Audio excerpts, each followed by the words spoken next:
शंकराचार्य स्वामी अविमुक्तेश्वरानंद सरस्वती इस वक्त पूरे भारत में सबसे ज्यादा ट्रेंड कर रहे हैं। एक संत, एक साधु, एक शंकराचार्य इस देश के सबसे चर्चित सीएम से जिस तरह टक्कर ले रहे हैं, सब उन्हें देख रहे हैं। लेकिन कौन है ये स्वामी अविमुक्तेश्वरानंद? कहां से आए हैं? क्या वो पैदा होते ही शंकराचार्य कहलाए या फिर उन्हें विरासत में मिली ये पदवी?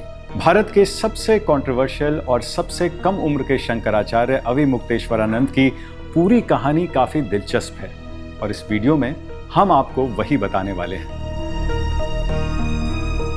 अविमुक्तेश्वरानंद फिलहाल मात्र 56 साल के हैं। देखा जाए तो वो शाहरुख और सलमान इन सबसे 4 साल छोटे हैं, लेकिन धर्म और अध्यात्म के जिस शिखर पर वो पहुंच चुके हैं, वहां वो बड़े बड़े सत्ताधीशों की सत्ता हिला देने का दम रखते हैं। शंकराचार्य अविमुक्तेश्वरानंद सरस्वती का जन्म 15 अगस्त 1969 को उत्तर प्रदेश के प्रतापगढ़ जिले की पट्टी तहसील के ब्राह्मणपुर गांव में हुआ था। उनका असली नाम उमाशंकर उपाध्याय था। पिता का नाम पंडित राम सुमेर पांडे तथा माता का नाम अनारा देवी। परिवार काफी धार्मिक था, लिहाजा बचपन से ही उमाशंकर की रुचि धार्मिक और आध्यात्मिक विषयों में खूब थी। कक्षा 6 तक की पढ़ाई तो उमाशंकर ने गांव में ही पूरी की, लेकिन इसके बाद उनके पिता उन्हें गुजरात ले गए। गुजरात में उनकी मुलाकात हुई स्वामी करपात्री जी महाराज के शिष्य ब्रह्मचारी राम चैतन्य से। यहीं से उनके जीवन में एक नया मोड़ आया। स्वामी करपात्री जी महाराज ने ही बालक उमाशंकर को संस्कृत पढ़ने के लिए कहा। इसके बाद नौजवान उमाशंकर संस्कृत पढ़ने के लिए बनारस चले गए। यहाँ से उन्होंने शास्त्री और आचार्य की उपाधि हासिल की। पढ़ाई के दौरान उमाशंकर एक बार तो स्टूडेंट पॉलिटिक्स में ही चले गए। साल 1994 में उन्होंने छात्र संघ चुनाव भी जीता और विद्यार्थी परिषद के अध्यक्ष भी बने, लेकिन अध्यात्म ने उन्हें अपनी ओर खींचने की योजना बना रखी थी। छात्र राजनीति के दौरान ही उमाशंकर के पहले गुरु स्वामी करपात्री जी महाराज के निधन की खबर आई और यंग उमाशंकर शंकराचार्य स्वामी स्वरूपानंद सरस्वती के संपर्क में आए। 15 अप्रैल 2003 को उमाशंकर को दंड संन्यास की दीक्षा दी गई और इसी दिन से उमाशंकर स्वामी अविमुक्तेश्वरानंद सरस्वती हो गए।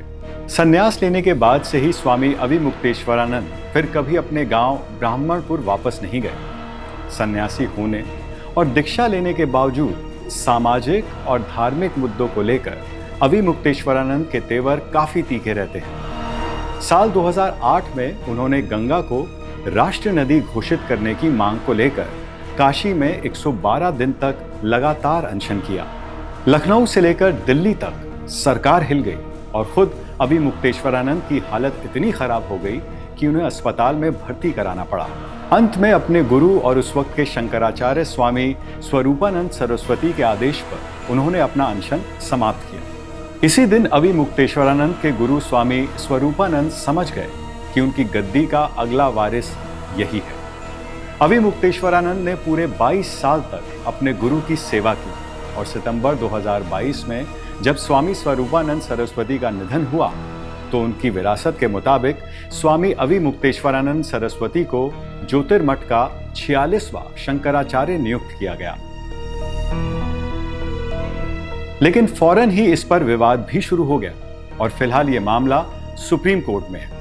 लेकिन शंकराचार्य बनने से पहले भी और शंकराचार्य बनने के बाद भी अविमुक्तेश्वरानंद अपनी बातों को लेकर चट्टान की तरह अटल रहते हैं और वो किसी से भी भिड़ जाते हैं। 2021 में उन्होंने काशी विश्वनाथ कॉरिडोर परियोजना में पुराने मंदिरों के विध्वंस का विरोध किया और पीएम मोदी की तीखी आलोचना की।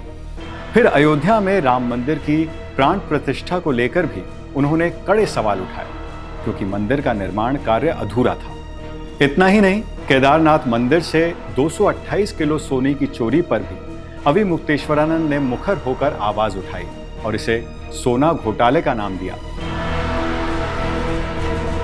कुल मिलाकर अविमुक्तेश्वरानंद सरस्वती एक ऐसे धर्मगुरु हैं, एक ऐसे शंकराचार्य हैं जो परंपरा और आधुनिकता के बीच संतुलन बनाने का प्रयास करते हैं और तीखे और चुभने वाले सवाल भी पूछते हैं। अब उनसे चाहे आप सहमत हो या असहमत, लेकिन उनके विचार निश्चित रूप से अहम बहस की शुरुआत करते हैं। कहा जाता है कि शंकराचार्य अविमुक्तेश्वरानंद उन बाकी धर्मगुरुओं की तरह नहीं है जिन्हें मीठी मीठी बातों के जाल में नेता फंसा लिया करते हैं। अविमुक्तेश्वरानंद नेताओं को उनकी औकात दिखाना भी जानते हैं और उनकी गलत बातों पर उंगली उठाना भी। यही वजह है कि फिलहाल अविमुक्तेश्वरानंद एक ऐसे बागी घोड़े की तरह हो गए हैं जो किसी भी तरह सत्ता के काबू में नहीं आ रहे।